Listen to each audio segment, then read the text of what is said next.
Oke, uh, materi kali ini masih berhubungan dengan roti, tetapi metodenya yang berbeda. Ya. Metodenya nanti kita pakai yang kukus. Beberapa kali resep kan kita bicara roti itu semua di bake atau dibakar atau di oven. Ya, tapi kali ini kita akan belajar tentang roti tapi dengan metode yang lainnya, yaitu dikukus ya. Kita pakai mixer. Tepung yang kita pakai karena ini proses yang dikukus, kita akan mencoba dengan menggunakan tepung yang medium ya, punya Ibu Kasari segitiga biru ya. Kita pakai yang cakra kembar ya, kita pakai yang medium saja. Tepung, gula semua sudah bisa dimasukkan ya. Biasain kalau ada tepung atau bahan-bahan kering kita aduk dulu ya. Kita aduk sampai semuanya kecampur. Oke, kalau sudah kecampur ya, bahan-bahan kering sudah kecampur, kita tambahkan cairannya saya pakai fresh milk ya. Nanti resepnya silahkan dicek di bukunya ya. Kita aduk aja sampai adonan ini dicampur rata ya, bahan kering sama bahan basahnya. Nanti baru kita masukkan lemaknya atau minyak.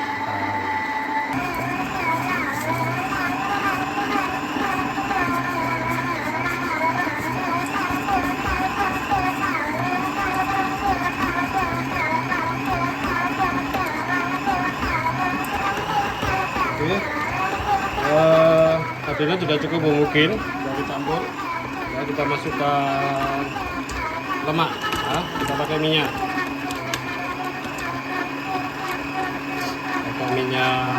sayur saja ya.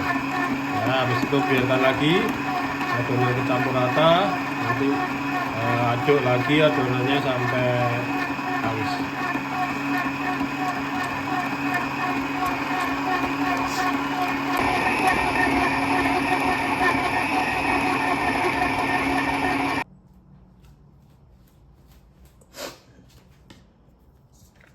Kita angkat dari loyangnya, dari boolnya ya. Kita akan rounding sebentar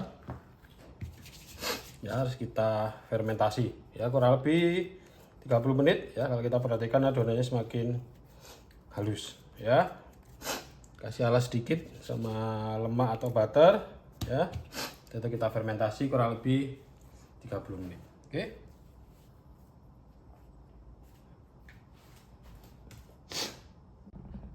Oke, tadi saya kelupaan gitu ya, saya kelupaan untuk pencet videonya sehingga tidak terlihat pada waktu saya proses roll ya. Jadi sebenarnya prosesnya sama gitu ya, dari adonan yang sudah saya fermentasi tadi yang udah di video di awal itu ya.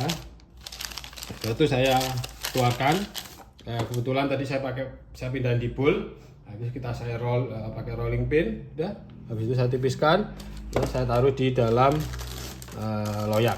Ya, loyang ini saya kasih kertas baking paper, ya, lebih gampang nanti proses untuk mengeluarkannya harusnya.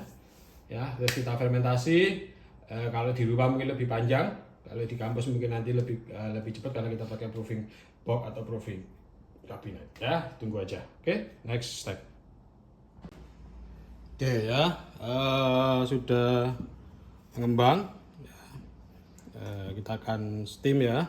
Pastikan steamernya dikasih lap gitu ya, biar bagus ya. Kalau kita perhatikan seperti ini ya, sudah cukup bagus, sudah mengembang ya. Kita tinggal taruh aja di steamer. Kita akan steam ini kurang lebih sekitar 20 menit ya, dengan posisi yang api sedang, jangan terlalu kencang juga apinya ya. Api sedang, kita akan steam ini kurang lebih di 20 menit.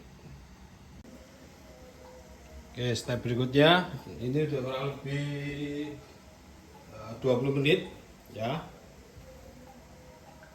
Kita akan matikan apinya, tapi nanti tolong jangan langsung dibuka ya, kita biarkan dulu kurang lebih berapa ya, 3-5 menitan ya. Tujuannya apa?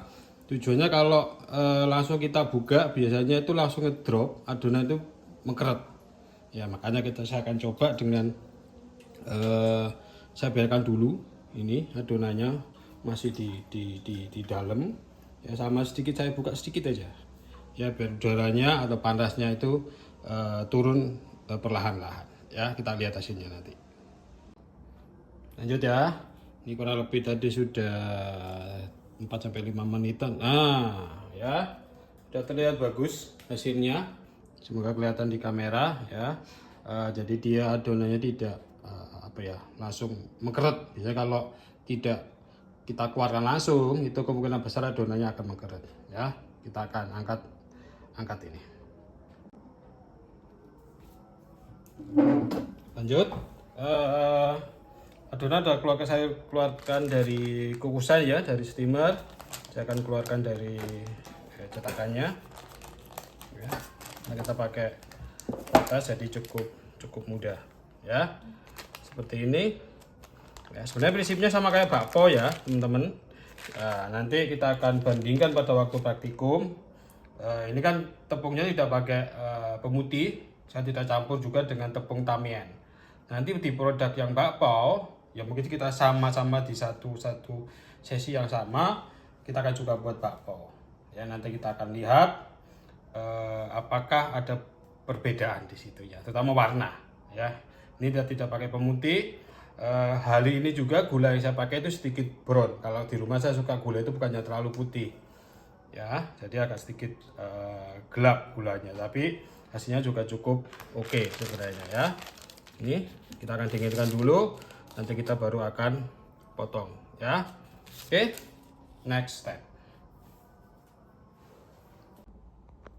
Oke, video kali ini saya akan mencoba mempraktekkan ke kalian tentang custard gitu ya.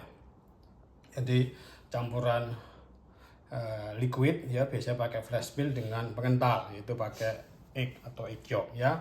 Tapi kali ini karena nyambung dengan praktikum kita yang buat roti kukus itu, jadi cairannya kita ganti dengan santan ya. Tapi prinsipnya dasarnya adalah sama ya, langkah-langkahnya sama sebenarnya ya.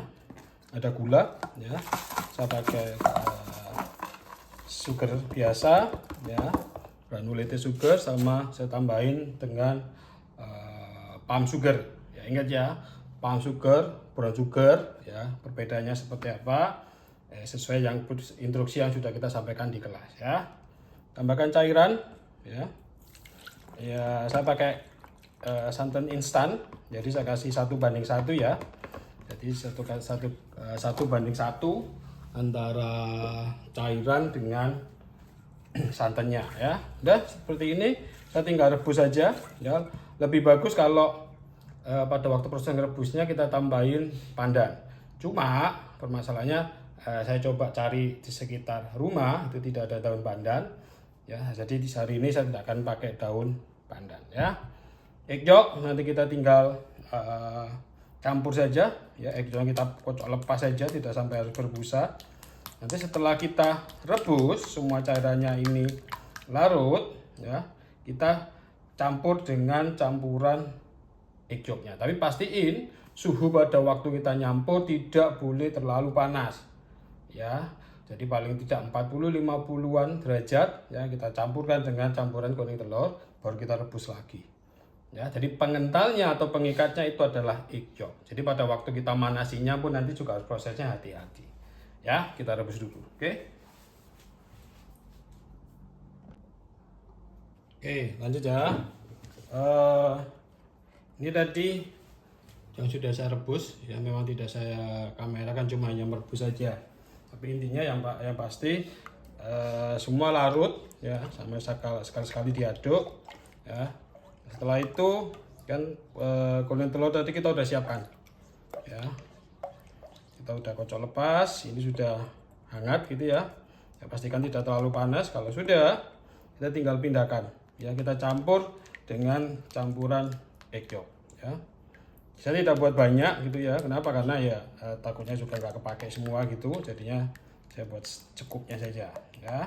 Kalau sudah, kita tinggal balikan lagi ke pan ya. Baru kita akan rebus kembali ya. Pada waktu kita ngerebus, pastiin api yang kita pakai tidak terlalu besar ya. Oke, kita lanjut ke atas kompor ya.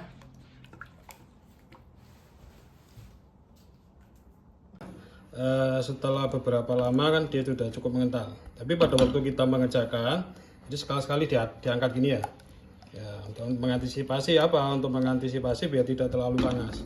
Udah, kita tekan lagi begini ya. Ini sama kalau kita nanti praktekkan pada waktu kita buat pastry cream, prinsipnya sama ya. Prinsipnya sama, tapi kalau kita buat pastry cream itu ada thickeningnya, itu selain telur itu ada tepung-tepungan. Nah, sedangkan kali ini untuk buat kayanya ini kita tidak pakai tepung-tepungan. Jadi yang kita pakai pengentalnya adalah dari telurnya itu sendiri ya. Kita tunggu aja. Nih ya, kalau kalian perhatikan jangan semakin kental ya, sama ya. Selalu diaduk, terus pastikan apinya kecil dan sekali-sekali diangkat juga untuk mengantisipasi biar panasnya tidak terlalu tinggi ya. Kurang lebih hampir matang ya. Sebentar lagi kita akan angkat. Ini udah ya, udah cukup kental. Habis itu kita pindahkan di atas tempat ini ya. Kalau perhatikan kan dia udah cukup kental ya. Setelah ini kita harus masukkan ke dalam lemari pendingin ya. Kita harus waktu-waktu makan kita dinginkan dulu biar dia ngeset ya. Tapi pada waktu kita nge-wrap, pastikan plastik wrapnya itu nyentuh ke permukaan atau bagian atasnya dari kayanya ya. Sama kayak pastry cream juga sebenarnya prinsip dasarnya ya. Itu kita wrap, kita masukkan lemari pendingin. Lihat ya, jadi plastik wrapnya saya tempelkan ya. Saya tempelkan di permukaan dari si kaya sedikit. Saya taruh bentar, mungkin sekitar 5-10 menitan. Saya tinggal masukkan ke lemari pendingin ya. Oke.